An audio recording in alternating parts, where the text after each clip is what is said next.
So I recently watched a video which talks about how to improve your communication through storytelling, and so today I'm going to be going deeper into it. And so, firstly is to play the characters, and so yeah, you can basically add dialogue, and it basically gives the audience a sense of reality and interest, and it keeps them, it keeps them into the story, and it helps them visualize what's going on.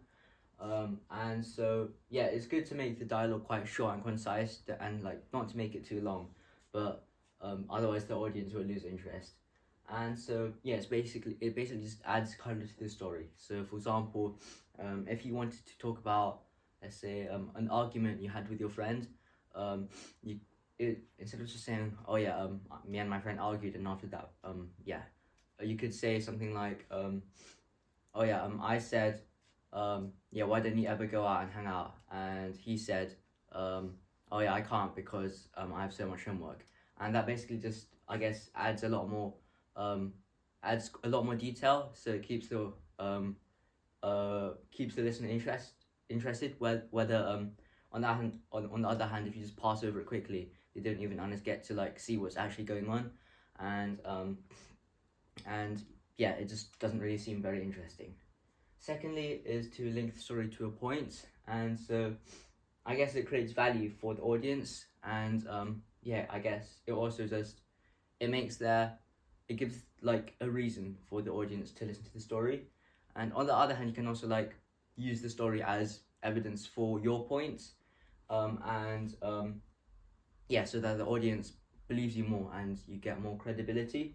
So yeah, you can also, yeah, so for example, if you had a friend who wanted to, and let's say you were working on a project together, and they wanted to quit, you could try to convince them using a story of your own. So for example, oh yeah, I remember, I was working in a project once, and even though I found it quite very hard and quite time consuming, I carried on with it, and eventually I really I really liked it, and it's been one of the best projects that I've ever done. And so I guess it's like, yeah, and that would be a really good reason to try and persuade your friend. And yeah, you can use that in lots of other ways as well, when you need to try and convince someone, or if you want yeah, more evidence to back up your point.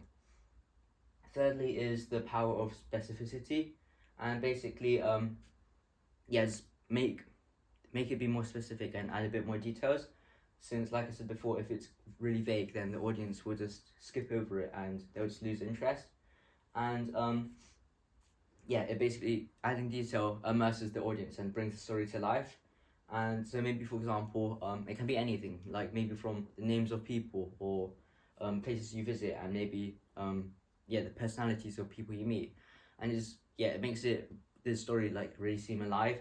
So say for example, and it also adds like a vivid picture in the audience's mind. So say for example, you wanted to describe a time when you had a cover teacher, instead of just saying, oh yeah, I remember yesterday we just had a cover teacher and he made us do so much work. You can like actually go deeper and say, I remember when we had a cover teacher come in, and his name was Mr. Brand, and he had white hair and he was really strict. And yeah, by saying that, it just makes the story come to life as if the audience were actually there, and it adds that much detail, and keeps the audience interested into the story. And fourthly is to add a peak moment. And there was actually quite a famous quote by a movie director called, a movie director, which was, a movie is just life without the boring bits. And so basically, it's the same with the story. You have to like remove the boring bits, since if your story just contains a lot of parts that aren't interesting, then people would lose interest. And so yeah, center your story around a peak point of emotion or action, and like make the other parts of stories build up around it and create tension around it. And yeah, say for example, your peak moment was something about, say it was something like, oh yeah, going to the theme park, and you just started off by saying, oh yeah, in the morning I woke up and I brushed my teeth and I got dressed. That part doesn't really have any relevance to the peak moment, and it's quite boring for the audience to listen to, and so you should try and make that part as quick as possible, and try to get to the interesting part as quick as possible. And fifth is just to visualize, and to do this you have to just you can say like, imagine if this happened, and it just gets the audience to really think about it and picture the scenario in their mind. And say for example you wanted to talk to them about how to overcome fear, you could say, look, imagine this,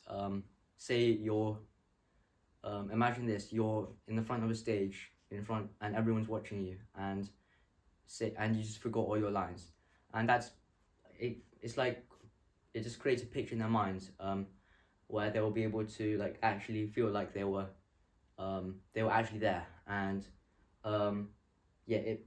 I guess it makes them like really think about what it would be like to be in that person's shoes right then, and so it's good for like trying to resonate with the audience and maybe to get them to feel something. Sixth is to, instead of just reporting everything, relive it. And so many people just when they recap a story, they just go over it. Like for example, they just go over it. So for example, I woke up and then I went to school and then that was the end of the day. But on the other hand, you can say like, I got dressed and I was really excited today because we had a big presentation, and as soon as I stepped onto the bus, I could already feel my heart pounding, and like I guess that just makes it that much more interesting, and it feels like it's in the present and it's happening right now. So not only you feel the emotions, but the audience will feel your emotions as well.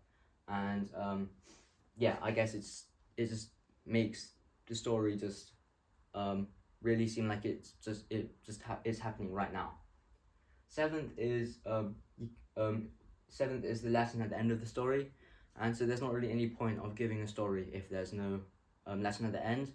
And it makes the audience really learn something, and it makes them like really think that the story was worth listening to. So I remember reading a lot of stories from the Bible when I was younger, and a lot of them all had a lot like life lessons at the end. So for example, there was a story that I still remember, which was about the kind Samaritan, and it was about a man who received help from someone who he wouldn't expect to, who was supposed to be his enemy. And it was a really interesting story to listen to. However, at the end, it really taught me that sometimes help can come from people that you didn't expect. So don't just push people away. Just don't, and give them a chance.